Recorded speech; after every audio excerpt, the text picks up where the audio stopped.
RMC, il est 7h20, édition spéciale. Votre invité Jean-Jacques Bourdin, Antonio Fischetti, journaliste à Charlie Hebdo. Antonio Fischetti, bonjour. Bonjour.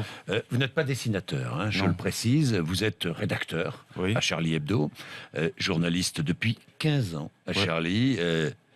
Une chronique hebdomadaire, l'Empire des sciences, c'est bien cela. C'est ça, oui.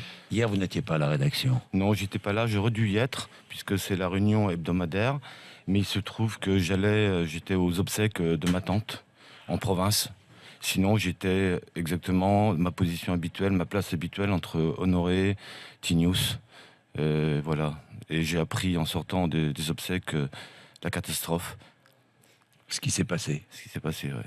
Et Antonio, je suis rentré immédiatement. Oui, j'imagine. Cette conférence, elle était quotidienne, hebdomadaire. Hebdomadaire. C'est la réunion de rédaction du mercredi matin depuis des années.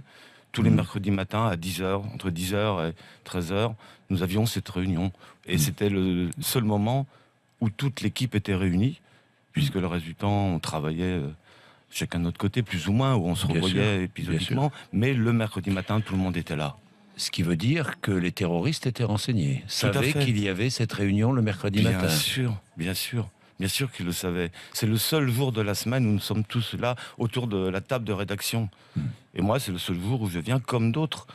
Après, il y a le bouclage, le lundi après-midi, mais il n'y a pas tout le monde. Le lundi matin, il y a tout le monde, quoi. Et ils le savaient, évidemment. Le mercredi matin, oui, il y a tout le monde. Antonio Fischetti, les journalistes, donc les dessinateurs, mais pas que, je donnais la liste des victimes, aussi le policier chargé de la sécurité de Charbes. Oui, c'est ça qui est terrible, c'est-à-dire que nous, on savait qu'il y avait un risque, évidemment, mais on se disait qu'il pesait surtout, a priori, sur Charbes, sur Ries, sur les symboles. Mais arriver et là, vouloir tuer tout le monde, éradiquer tout un journal. Ils ont tué un correcteur, Mustapha, qui était là par hasard, qui vient jamais le mercredi matin. Michel Renaud aussi. Bernard Verlac, Tinius, donc Tinius, qui est un ami, Ce sont des amis. Moi, je suis atterré parce que ce ne sont pas juste des collègues. On travaille, on est parti, Tinius, des dizaines de fois en reportage. Charbes est un ami, Honoré aussi. Mais après l'affaire, depuis l'affaire des caricatures de Mahoma, vous alliez à la rédaction la peur au ventre ou c'était... Vous saviez, vous étiez menacé, le journal a été menacé. Il y a eu un incendie, il y a eu... ça fait 15 ans que vous êtes dans le journal, donc... Oui, mais on ne peut pas parler de peur au ventre dans le sens où on connaissait ce risque, mais on l'acceptait. Oui.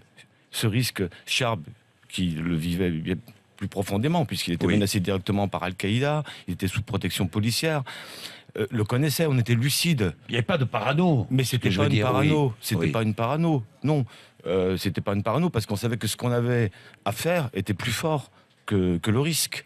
Donc on l'acceptait, on l'assumait, ce risque. Et donc Charbes également le connaissait. Mais évidemment, au fil du temps, comment dire, la vigilance se relâche, ça fait quand même longtemps, depuis 2006, les premières affaires des caricatures.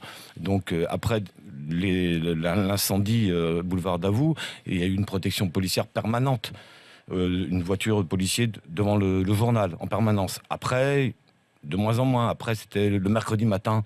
Et moi je me suis fait la réflexion, il y a à peu près un mois, quelque chose comme ça, tiens, en arrivant le mercredi matin, il n'y a plus de voiture de policier. J'ai demandé à Charbes. Il n'y avait plus de voitures de policiers depuis 2 mois. Voilà, plus en permanence. Il faisait des rondes, mais plus en permanence.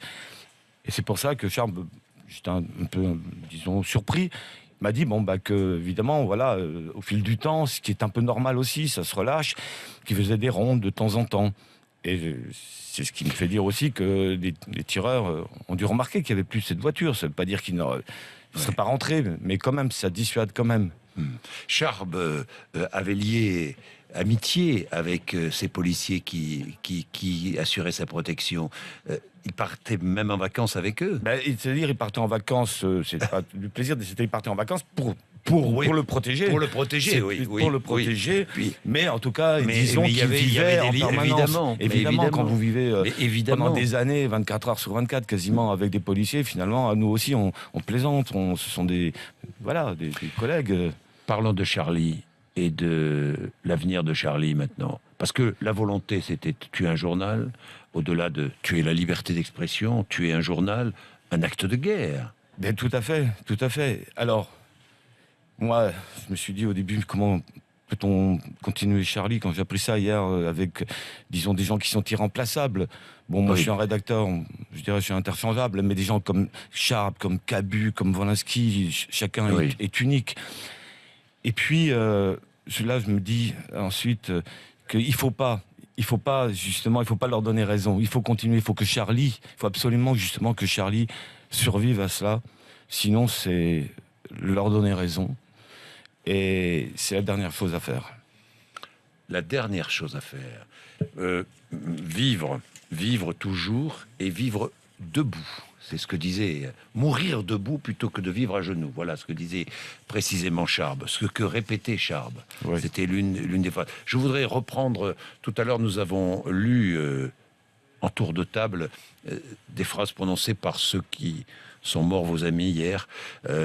Charb, je préfère mourir debout que vivre à genoux. La caricature est un témoin de la démocratie, c'est Tinius qui disait cela. Évidemment, hein, la caricature est un témoin de la démocratie. L'humour est un langage que j'ai toujours aimé. Notre ressort est de dénoncer la bêtise en faisant rire. C'est ce que disait Cabu. Être scandaleux, c'est dire aujourd'hui ce que tout le monde dira dans 10 ans. Wolinski, pour énerver les cons, on est manifestement utile. Tinius. Et puis, l'humoriste est rarement un salaud. C'est un homme sans illusion. Voilà ce que disait Wolinski. Ces gens, il faut savoir, sont des gens terriblement humains. Et Tinius, quand il dit bon, la caricature, c'est le témoin de la démocratie, je dirais encore plus. C'est l'âme, c'est l'essence de la démocratie. Et quand on voit la mobilisation des gens qui, même s'ils ne lisent pas Charlie, se rendent compte que y a deux choses. Soit on est en démocratie, un journal comme Charlie peut exister, soit on est en dictature et il n'y a pas de journal comme Charlie. Merci Antonio Fischetti.